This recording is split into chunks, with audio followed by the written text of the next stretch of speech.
Hi guys, thank you all for tuning into Big Mama Story Time. Story Time! Don't forget to like, subscribe, comment to my page. Here we go.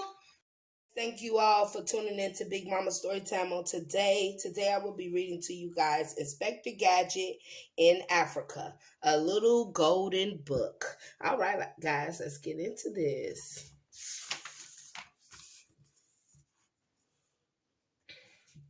Wowzers, said Inspector Gadget. Africa certainly is exciting, isn't it, Penny? It sure is, Uncle Gadget, said Penny. And our train ride through the jungle should be the most exciting part.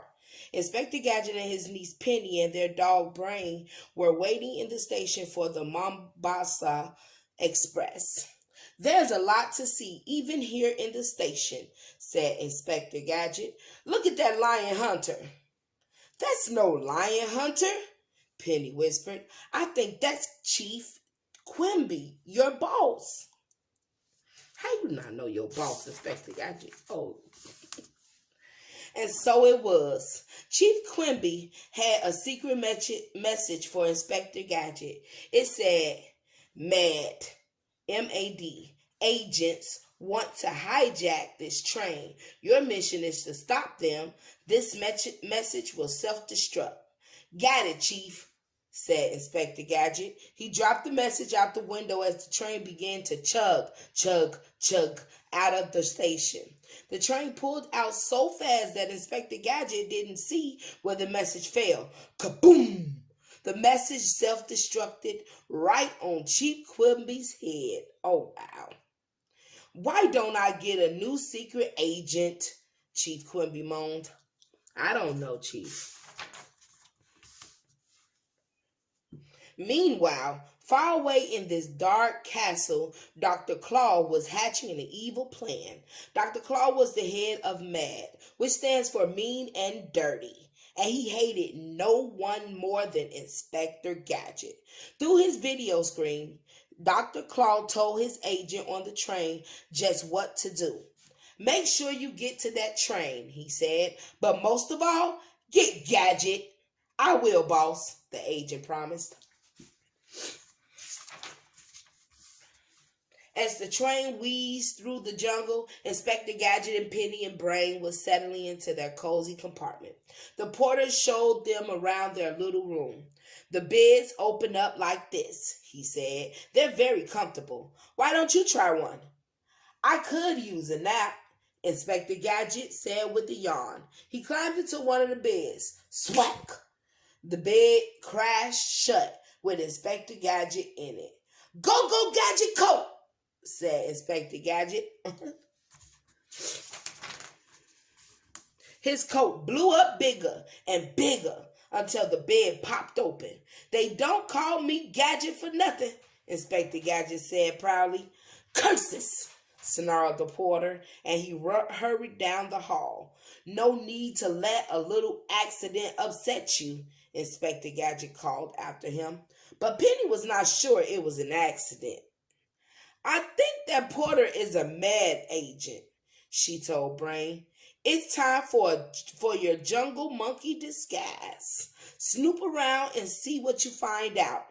Rory, barked Brain. That was his way of saying, okay.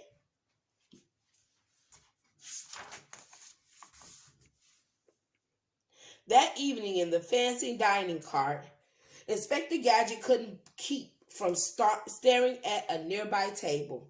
What's a monkey doing in here? He whispered to Penny. Maybe that's the MAD agent Chief Quimby warned me about. Penny secretly winked at Brain. She didn't see the waiter coming toward them with a loaded tray. But then, crash! He dropped the tray right on Inspector Gadget's head. Inspector Gadget was knocked out. Why, that waiter is the MAD agent who slammed the bed on Uncle Gadget, Penny shouted. After him, Brain!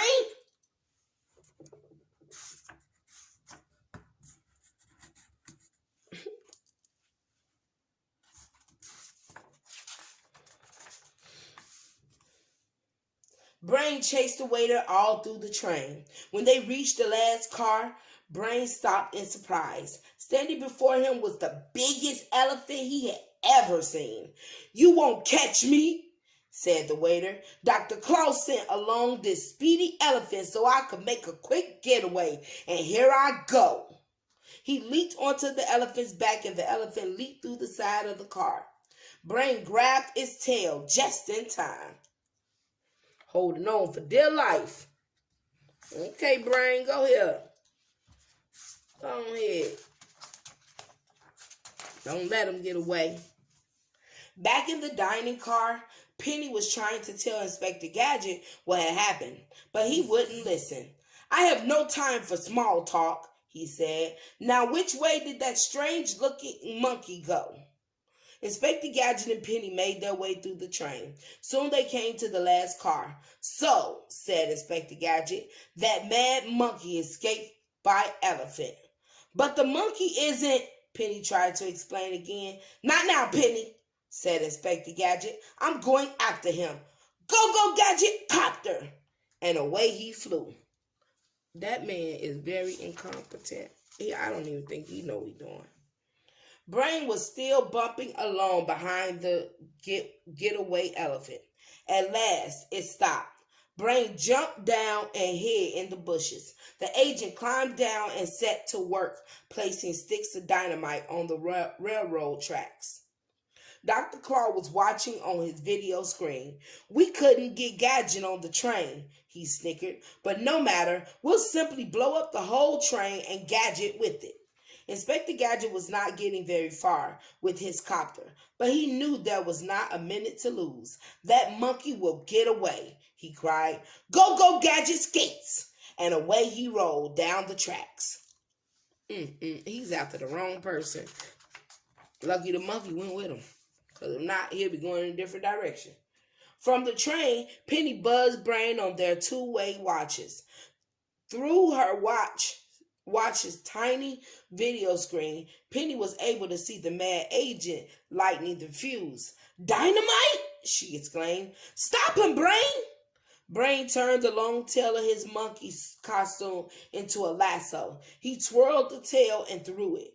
Just then, Inspector Gadget came rolling by. "Wowzers!" he shouted as he came crashing down on the agent,